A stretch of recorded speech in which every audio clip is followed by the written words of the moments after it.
My name is Michael C. Ruppert. I'm a former Los Angeles police officer. Just 2 days ago, I was asked by David DeGraw, one of the original organizers of Occupy Wall Street, who was still on the scene in Manhattan, to make a video speaking to all police officers in every city and country in the world who had been ordered to suppress, harass, and brutalize our peaceful, unarmed protests. We were in shock over what we'd just seen coming out of Melbourne.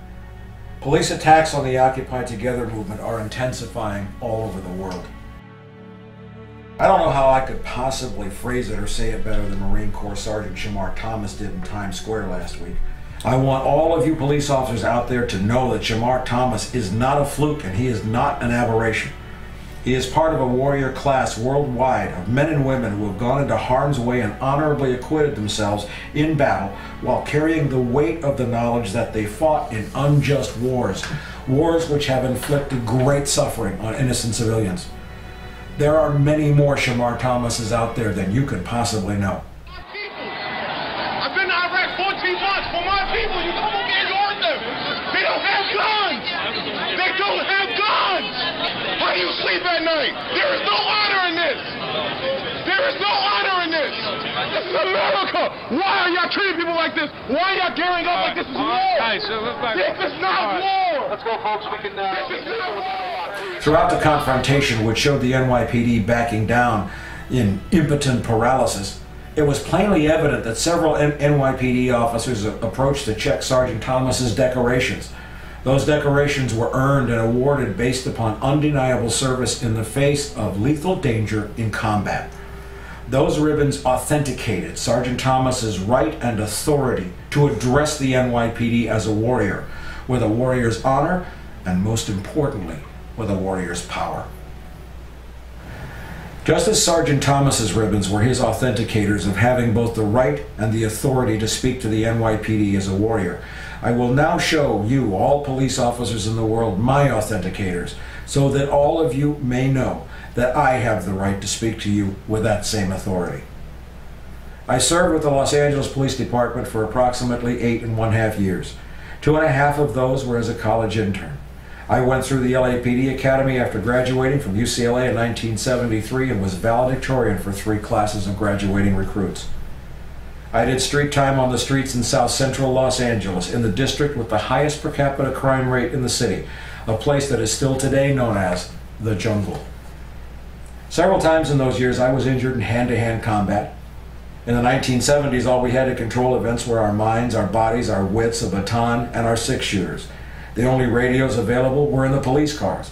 We had no pepper spray, we had no tasers, no fancy riot gear, no shields. During my time on the street, I worked assignments in patrol, narcotics, and detectives. I became a training officer to break new police officers in on the street after they had just come out of the academy. I received 13 citations and 3 commendations for bravery, investigations, tactical command skills, and attention to duty. I was an expert pistol shot. During the course of my 5 years as a police officer, I was involved in 2 shootings. One of those was in direct response to someone trying to take my life. The other was when a drug dealer turned 2 attack dogs loose on my partner. I killed the dogs and arrested the dealer. I'm proud to say that I have never taken a human life. In the shooting where my life was in danger, my bullet bounced off the windshield of the man trying to run me down. There are, however, 2 significant times that I will always remember when I could have lawfully, and many would say justly, taken a human life, and I think they're my proudest memories of being a police officer. Had I taken those lives when I could have, doors would have opened to me to some of the most sought-after positions in the police department. Every cop knows it's a badge of honor to have taken a life in a quote-unquote good shooting. And I think that almost every young cop craves the opportunity to be tested and found true. It is a warrior's natural and healthy instinct and desire to be tested and found worthy. In one case, in a response to an armed robbery alarm at a closed supermarket, I observed a man crouched with a gun inside the front window of the darkened store. Only about 3 feet and a sheet of plate glass separated me from the man as he crouched behind the dog food and the charcoal briquettes along the front window. He did not respond to my commands to stand up or to drop the weapon. He could hear me yelling at him, "Drop the gun," but he did not comply. He stood up and turned towards me with the gun in his hand. It turns out he was the store manager, slightly intoxicated, who thought he heard a noise, so he triggered the alarm. He was in street clothes, and he had no identifying badges. In another instance, a young black man suspected of burglary turned on me in a dark alley with a gun in his hands, fully intending to shoot me. I caught his hand from behind as he turned, and I bear hugged it right back into his belly. I had the strength to hold his arms immobile, and my partner and I disarmed him, and we arrested him. He was 18 years old. Why didn't I shoot? Because I didn't have to. This is one of the most basic codes of honor any true warrior observes. You don't use force unless you have to, and then you use only what is necessary to control the situation, and then you stop. That is the honor of a true warrior, and this honor brings with it the power that Shamar Thomas had to shut down 30 aggressive, looking-for-a-fight NYPD cops. It is that honor which gave me the power to shut down a CIA director at a public hearing in 1996 and cause the crowd to erupt in cheers. I will tell you, Director Deutsch, as a former Los Angeles police narcotics detective, that the agency has dealt drugs throughout this country for a long time. It is that honor which gave me the power to hold your attention in the 2009 documentary from Blue Mark Films called Collapse. We live in an infinite growth paradigm, which requires growth forever. It's not that Bernie Madoff was a pyramid scheme or Stanford was a pyramid scheme. The whole economy is a pyramid scheme. The whole global economy cannot be sustained. It requires infinite growth. But infinite growth collides with finite energy. There are some more real warriors I would like to introduce you to before I deliver a message to every police officer in the world who is being trained, conditioned, and encouraged to crush the Occupy Together movement. A warrior's strength originates with his or her honor. Not every warrior with great honor has suffered in battle, for battle is always the real warrior's last resort. In some ways, it is also a measure of his failure rather than his success. Take, for example, S. Brian Wilson. Brian was an anti-nuclear protester who laid down across railroad tracks to prevent a shipment of nuclear weapons from going out. He was run over by a slow-moving train which refused to stop, knew he was there, and both of his legs were amputated. I spent several hours with Brian at an anti-war rally in San Francisco in 2003.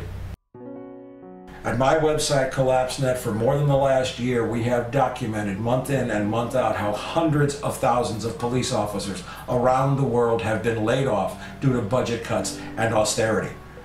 In case you haven't noticed, the world economy is not getting any better. It can only go down from here. This is the collapse of human industrial civilization, and budgets are going to continue to be cut. So when the budget cuts come, you can bet that the first to be let go will be those showing any signs of honor, of compassion, of remorse, showing any signs of humanity, because the only ones that the infinite growth monetary paradigm can afford to pay will be the most ruthless, the most brutal, the sociopathic, and the psychotic. And the pressures are going to increase on both sides for you as you're in a very tough spot, because the world situation is going to deteriorate and the crowds with Occupy Wall Street are going to grow. And on the other side, the budget cuts are going to be looming, and you're going to be forced into a place where you have to go inside, sometimes on a daily basis, an hourly basis, or a minute-to-minute basis, and ask yourself, can I do this anymore? And there's going to be a lot of you who are going to be honorable, like the warriors I've tried to talk to you about today, who are not going to be able to do it, and you'll stop, you'll quit, and you'll join us, and you will bring a warrior's power and a warrior's honor with you when you do. To everybody out there, to every police officer in the world who's getting off on this, who likes swinging the stick, who likes wearing the gloves and pulling hair and running people over and pepper spraying people and beating us, to all of you guys, I got news for you too. You're the bad guys. And we live in an age now that's back to where it was in Vietnam. In Vietnam, we had cameras belonging to what was then a pretty free and independent media, bringing us back all the horrible images of the war, all of the crimes and the carnage. But we don't have any kind of a press like that anymore, but what we do have is what you see right now. We have cameras everywhere, we have eyes everywhere, and we have means everywhere to capture and to communicate and to put up in front of the whole world every time one of you, without honor, nakedly brutalizes and attacks an unarmed civilian exercising the right to freedom of speech and freedom of assembly. So let me close this message by repeating the words of Sergeant Shamar Thomas. It is not honorable to attack unarmed civilians who carry no weapons, who have no intent or ability to harm you.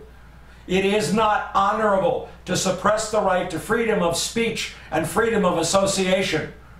You carry your badges and your guns and your authority because you are charged with protecting the innocent. We are the innocent. You are working for the criminals.